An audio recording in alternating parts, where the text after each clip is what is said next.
Gitugutan sa International Criminal Court ang partisipasyon sa pre-trial proceedings sa mga gingong biktima sa war on drugs ni kanhi Pangulong Rodrigo Duterte, lakip na ni atong mayor pasiya sa Davao City. Samtang Congressman Paulo Pulong Duterte, gisaway ang paghatag sa Senado ug pasidungog sa gitawag nga Heroes of EJK. Ang detalye sa report ni Argil Relator. Magsugod ang hearing sa confirmation of charges sa kasong crimes against humanity ni kanhi Pangulong Rodrigo Duterte sa February 23, 2026. Gitagana ang maong adlaw alang sa pagbasa sa kaso ug tag 30 minutos nga opening statement sa prosekusyon, Common Legal Representative of Victims o CLRPV ug depensa. Sa February 24 ug 26, kini alang sa submissions on the merits sa matag partido. Gihatagan ang prosekusyon og 2 hours and 30 minutes, 1 hour and 30 minutes alang sa CLRPV ug 3 hours and 30 minutes alang sa depensa.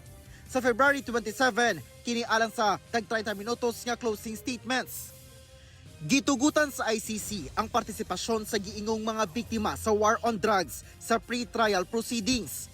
Sa 304 ka aplikante, 29 ang gitugutan sa Group A kansang aplikasyon kay karong nakabot ang legal requirement alang sa victim participation. Dunay pipila sa Group C, ilabi na kadtong aligasyong patyon o gisulayan pagpatay nga nalambigit sa drug war sa panahon nga mayor pa sa Davao City ug nahimong presidente si FPRRD. Ning bag-ulang, usa ka museo ang gibuksan sa Senado alang matud pa sa mga biktima sa extrajudicial killings.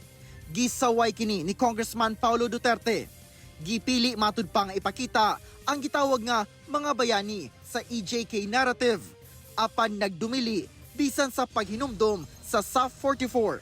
Kinsa nagsunod sa mga mando, misulod sa teritoryo sa kontra ug wala na gayud nakauli. Dugang ni Congressman Pulong nga nagbangutan sila pag-ayo sa mga kriminal apan nagpakahilom lang bahin sa tinuod nga biktima sa droga.